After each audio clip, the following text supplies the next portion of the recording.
नमस्कार। मैं हूं अंकुर और आप देख रहे हैं सत्य हिंदी का सुबह 9 बजे का न्यूज बुलेटिन की बड़ी खबरें जाने उससे पहले जान लेते हैं 5 बड़ी हेडलाइंस। नॉर्वे में पीएम मोदी से पत्रकार का तीखा सवाल, बिना जवाब दिए आगे बढ़े मोदी। राहुल गांधी का पीएम मोदी पर हमला, कहा जब छुपाने को कुछ नहीं तो डर क्यों। अडानी ग्रुप के लिए राहत की खबर, अमेरिका में केस बंद, करोड़ों का हुआ सेटलमेंट। हफ्ते में दूसरी बार बढ़े पेट्रोल डीजल के दाम, 90 पैसे प्रति लीटर बढ़े दाम।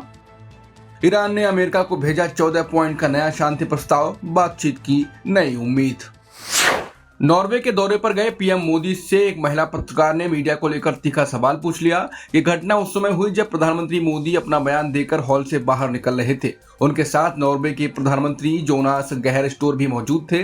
तभी वहां मौजूद एक महिला पत्रकार हेले लिंग ने जोर से एक सवाल पूछ लाया। पत्रकार ने पूछा कि प्रधानमंत्री मोदी दुनिया की सबसे आजाद प्रेस के सवालों के जवाब क्यों नहीं देते। हालांकि ये साफ नहीं है कि पीएम मोदी ने इस सवाल को सुना या नहीं। वो बिना रुके अपने सिर झुकाए हुए सीधे कमरे से बाहर निकल गए। बाद में पत्रकार हेले लिंग ने खुद इस घटना का वीडियो सोशल मीडिया पर पोस्ट कर दिया। उन्होंने लिखा कि उन्हें पीएम मोदी से किसी जवाब की उम्मीद पहले से ही नहीं थी। पत्रकार ने विश्व प्रेस स्वतंत्रता सूचकांक का हवाला भी दिया। उन्होंने बताया कि इस लिस्ट में नॉर्वे पहले नंबर पर है, जबकि भारत इस मामले में 157वें स्थान पर संघर्ष कर रहा है। पत्रकार का कहना है कि सत्ता में बैठे लोगों से सवाल पूछना उनका काम है।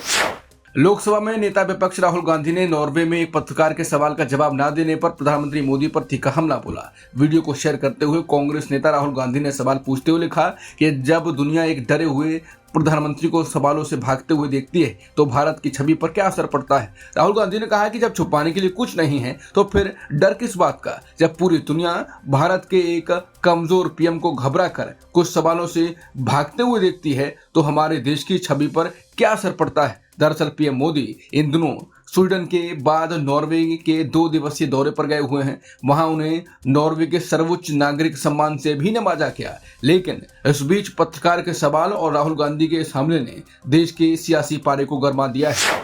नॉर्वे में पीएम मोदी से पूछे गए सवाल को लेकर देश में सियासी पारा चढ़ गया है। कांग्रेस के साथ साथ विपक्ष के कई बड़े नेताओं ने अब इस मुद्दे पर मोर्चा खोल दिया है। कांग्रेस ने कहा कि नॉर्वे प्रेस फ्रीडम इंडेक्स में हमेशा पहले नंबर पर रहता है। वहां के पत्रकार जरूरी मुद्दों पर सवाल करके सरकार की जवाबदेही तय करते हैं। कांग्रेस ने तंज कसते हुए भारतीय मीडिया को गोदी मीडिया कहा।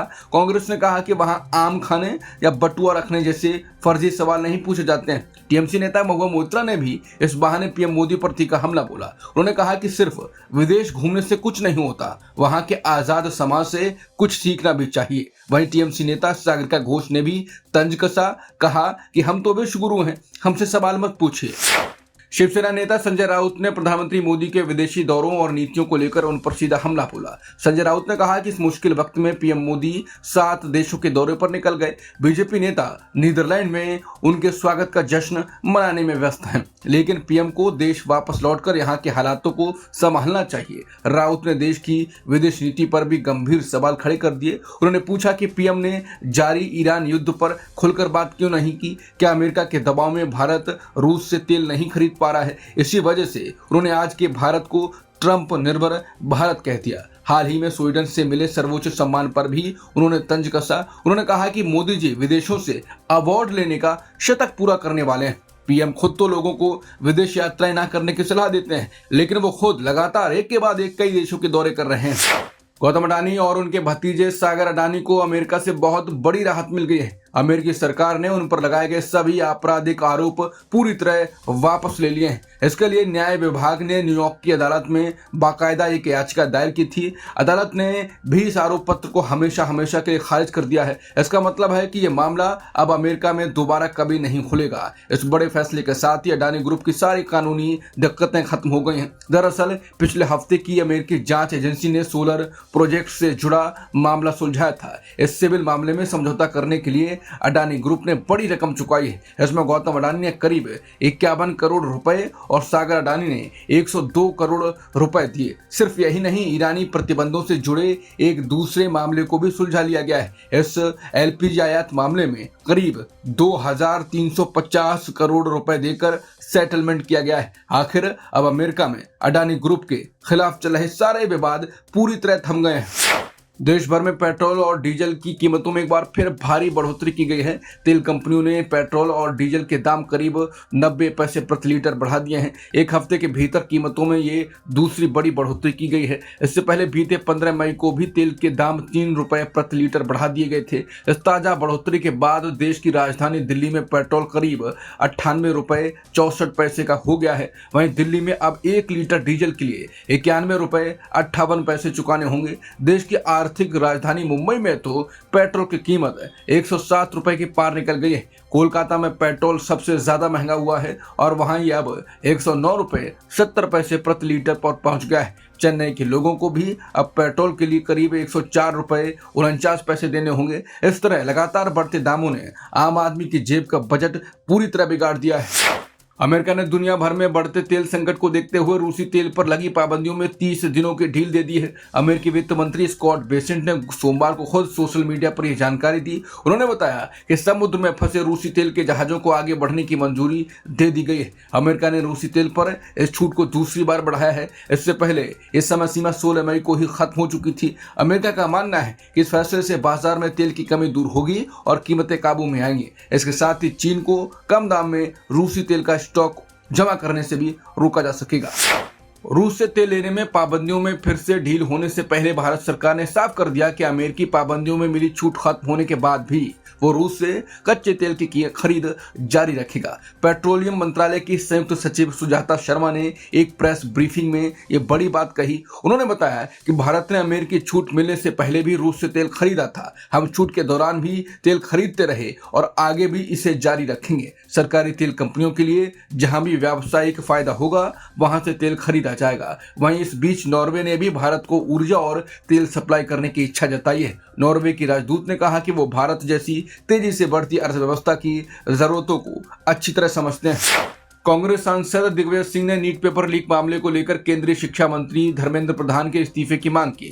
दरअसल धांधली के आरोपों के बाद नेशनल टेस्टिंग एजेंसी ने परीक्षा को रद्द कर दिया है। अब ये दोबारा परीक्षा आने वाली 21 जून को आयोजित की जाएगी। दिग्विजय सिंह ने कहा कि बार बार पेपर लीक होने से लाखों छात्रों का भविष्य दांव पर लग गया है। उन्होंने आरोप लगाया कि ऐसी गड़बड़ियों की खबरें ज्यादातर बीजेपी शासित राज्यों से ही आ रही हैं। उन्होंने पहले एक संसदीय कमेटी के अध्यक्ष के तौर पर सुधार के कई सुझाव दिए थे, लेकिन नेशनल टेस्टिंग एजेंसी और शिक्षा मंत्री ने उन पारदर्शी सुझावों को मानने से इनकार कर दिया। दिग्विजय ने कहा कि अगर प्रधानमंत्री संसदीय कमेटियों की इज्जत करते हैं तो उन्हें शिक्षा मंत्री को तुरंत हटा देना चाहिए।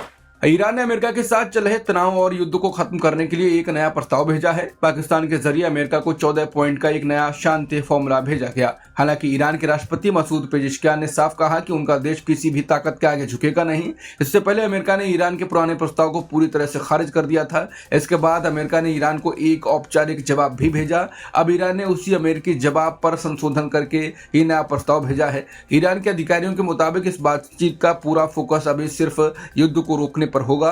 परमाणु मुद्दे पर बातचीत को बाद के चरणों के लिए टाल दिया गया है। इस बीच खबर है कि अमेरिका बातचीत के दौरान ईरान पर लगी पाबंदियों को हटाने के लिए तैयार हो गया है, लेकिन ईरान चाहता है कि आखिरी समझौते में उनकी सभी पाबंदियां हमेशा के लिए खत्म की जाएं। अब देखना होगा कि अमेरिका इस नए प्रस्ताव पर क्या रुख अपनाता है।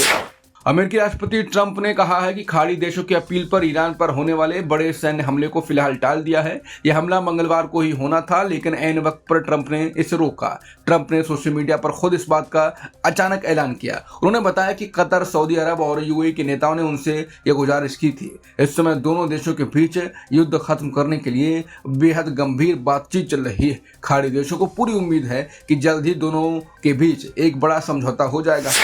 ईरान ने दुनिया के सबसे महत्वपूर्ण समुद्री रास्ते स्ट्रेट ऑफ हॉर्मुज को पूरी तरह अपने नियंत्रण में लेने के लिए एक नई अथॉरिटी बना दी है। ईरान की सबसे बड़ी सुरक्षा एजेंसी ने सोमवार को इस नए संगठन का ऐलान किया। इस नई संस्था का नाम पर्शियन गल्फ स्टेट अथॉरिटी रखा गया है। ये नई बॉडी इस समुद्री रास्ते से गुजरने वाले जहाजों पर नजर रखेगी। ईरान ने इस रास्ते को पहले से ही लगभग बंद कर दिया है। अब यहाँ से गुजरने वाले जहाजों से टैक्स वसूलने की तैयारी में है। इसके लिए जहाजों को बाकायदा नए नियम और गाइडलाइंस भेजी जा रही हैं। दरअसल अमेरिका और इजराइल के साथ युद्ध के बाद से ईरान ने इस रूट को ब्लॉक किया हुआ है। फिलहाल वहां अप्रैल की शुरुआत से एक कमजोर युद्ध विराम लागू है, लेकिन ईरान के इस कदम से पूरी दुनिया के बाजारों में हड़कंप मचा है। आपको बता दें, इस रास्ते से दुनिया का करीब 20% तेल और गैस सप्लाई होता है। ईरान साफ कह चुका है कि अब यहाँ हालात पहले जैसे कभी नहीं होंगे। सुबह 9 बजे के बुलेटिन में इतना ही। बाकी खबरों के लिए आप बने रहिए सत्य हिंदी के साथ।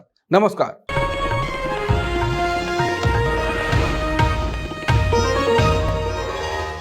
Copyright disclaimer under Section 107 of the Copyright Act 1976. Allowance is made for fair use for purposes such as criticism, comment, news reporting, scholarship, and research. Fair use is a use permitted by copyright statute that might otherwise be infringing.